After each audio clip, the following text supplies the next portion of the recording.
به انتهای رج 7 رسیدیم. باید بست بزنیم به ابتدای رج، یعنی به پای بلند ابتدای رج. پس من برای رج 8 باید بافتای بلند برجسته از رو ببافم.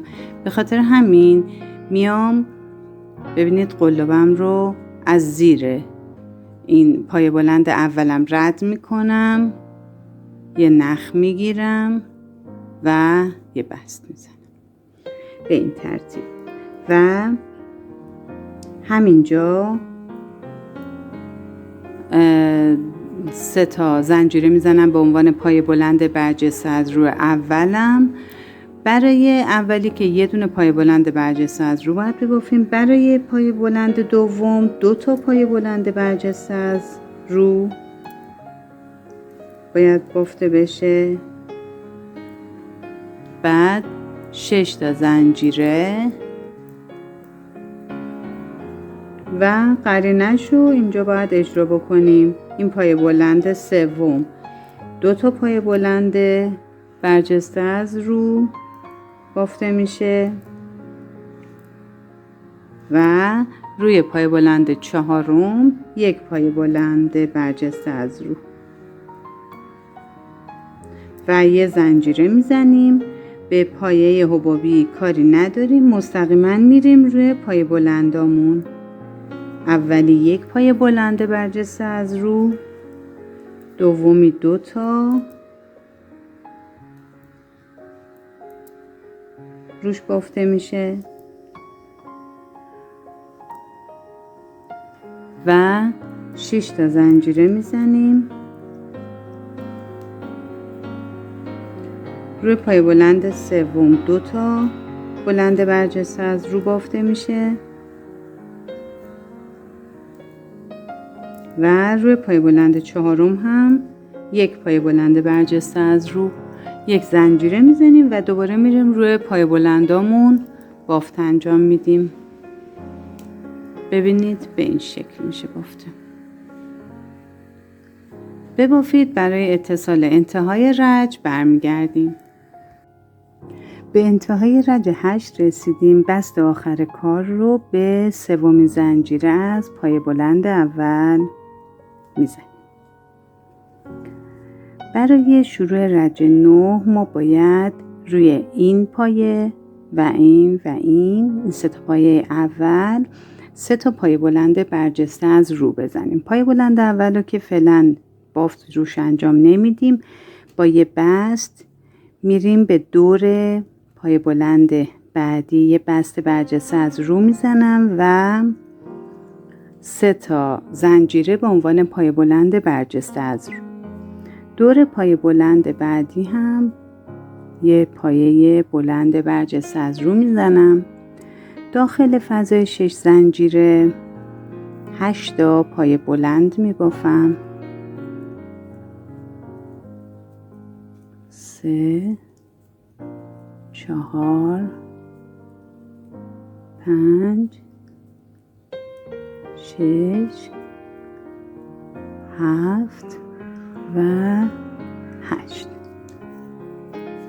مجددا میرسیم به این سمت، به اصطلاح این دسته گلبرگ‌هامون که روی اولی یه پای بلند برجسته از جلو، دومی پای بلند برجسته از جلو.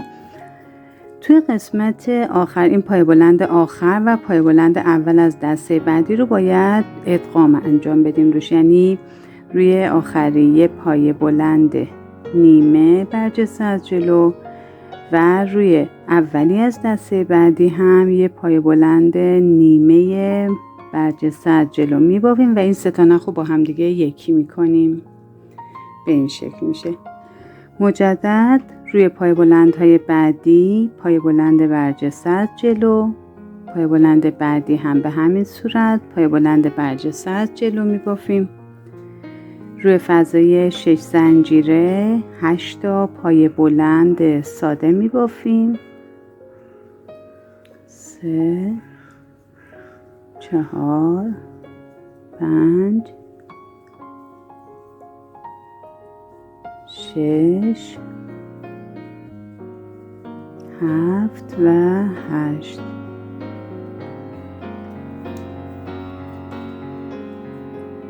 روی این پای بلند برجسته از جلو می بافیم. پای بلند بعدی هم به همین ترتیب و پای بلند آخر رو به صورت پای بلند برجسته از جلو نیمه که با پای بلند اول از دسته بعدی برجسته از جلو نیمه می بافیم و این 3 تا نخ رو با هم دیگه یکی می کنیم. پس تا انتهای رج به همین ترتیب میریم جلو. ببینید بافتمون به این شکل شد.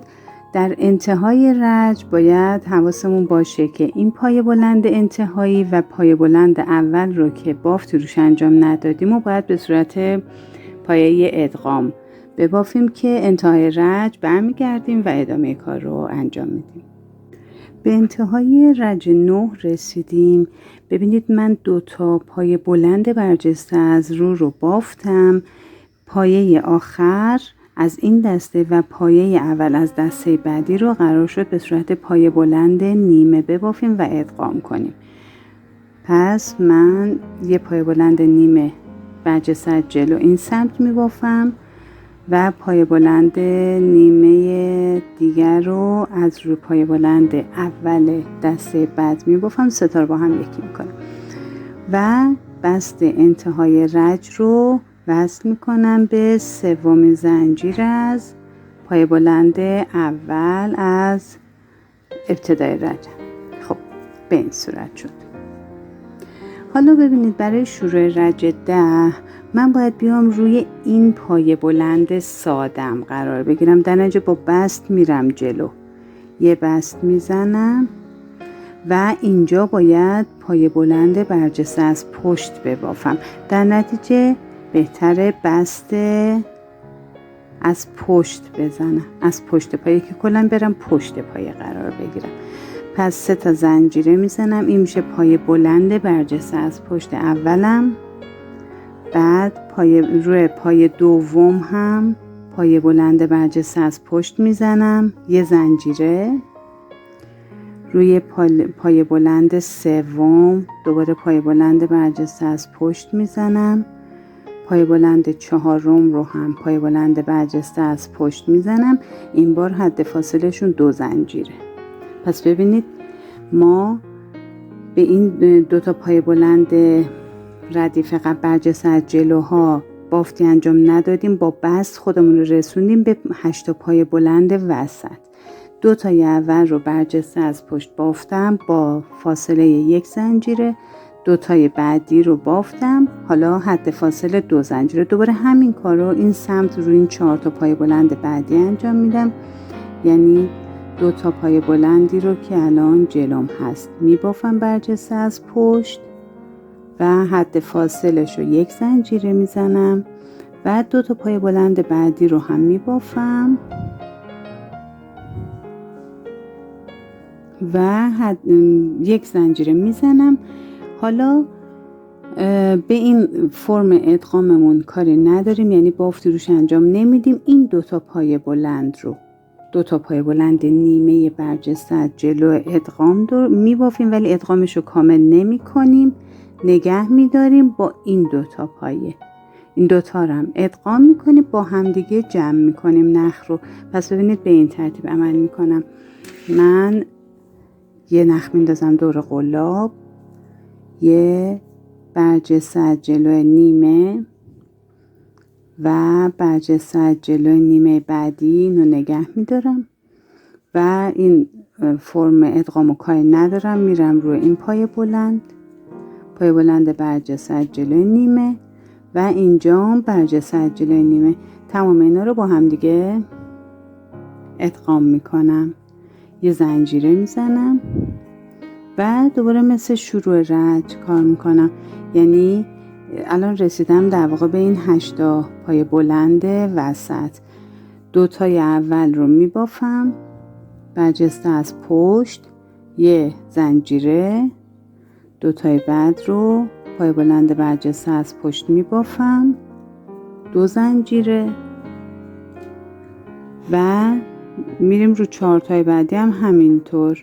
2 تا پای بلند برجسته از پشت میبافم و یه زنجیره میزنم حد فاصله شون و 2 تا پای بلند برجسته از پشت بعدی رو میبافم، یه زنجیره میزنم و دوباره این ادغام رو انجام میدم. ببینید بافتمون به این شکل میشه. ببافید. برای بست انتهای رج برمیگردیم. به انتهای رج 10 رسیدیم. بست آخر کار رو میزنیم، یعنی به 3مین زنجیره از پای بلند اولم بست میزنم. اینجا ما باید رج 11 رو داریم شروع کنیم که آخرین رج هستش، یعنی توی ردیف ها باید پیکوتا رو انجام بدیم که بتونیم راحت به حلقه وصلش بکنیم و البته ماندالامون زیباتر میشه. برای شروع رج 11 ما باید پای کوتاه برجسته از رو اولی میبافم، 3 تا زنجیره میزنم، از دیواره پای کوتاه میگیرم و تبدیلش میکنم به پیکوت. دوباره دور پای بعدی یه پای کوتاه برجسته از رو میزنم، تو فضای تک زنجیره یه پای کوتاه بافته میشه. دور پای بلندا اولیه پای کوتاه برجسته از رو میبافم، 3 تا زنجیره میزنم، تبدیل میکنم به پیکوت، یعنی دیواره پای کوتاه رو میگیرم و پیکوت درست میشه. و دور پای بعدی دوباره یه پایه کوتاه برجسته از رو میبافم.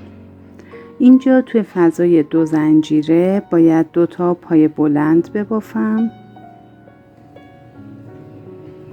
و 3 تا زنجیره میزنم، تبدیلش میکنم به پیکوت. تو همین فضا دوباره 2 تا پایه بلند میبافم. رسیدیم به این پای بلند و تکرار این سمت کارمون هستش، یعنی دور پای بلند اول یه پای کوتاه میبافم برجسته از رو، 3 تا زنجیره میزنم، دیواره پای کوتاه رو میگیرم و تبدیل میکنم به پیکوت. دور پای بعدی هم یه پای کوتاه برجسته از رو میبافم. فضای تک زنجیره یه پای کوتاه میبافم، دور پای بلند یه پای کوتاه برجسته از رو میبافم، 3 تا زنجیره میزنم، دیواره پای کوتاه رو میگیرم و تبدیلش میکنم به پیکوت.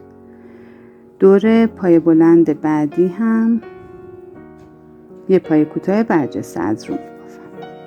ببینید تا اینجا به این شکل شد. بعد تو فضای، یعنی 2 طرف این فرم ادغامی که هر کدوم تک زنجیره داشتیم یه پای کوتاه این سمت میبافم، پای ادغام و کاری ندارم، میرم سمت دیگه پای ادغام و یه پای کوتاه دیگه میبافم.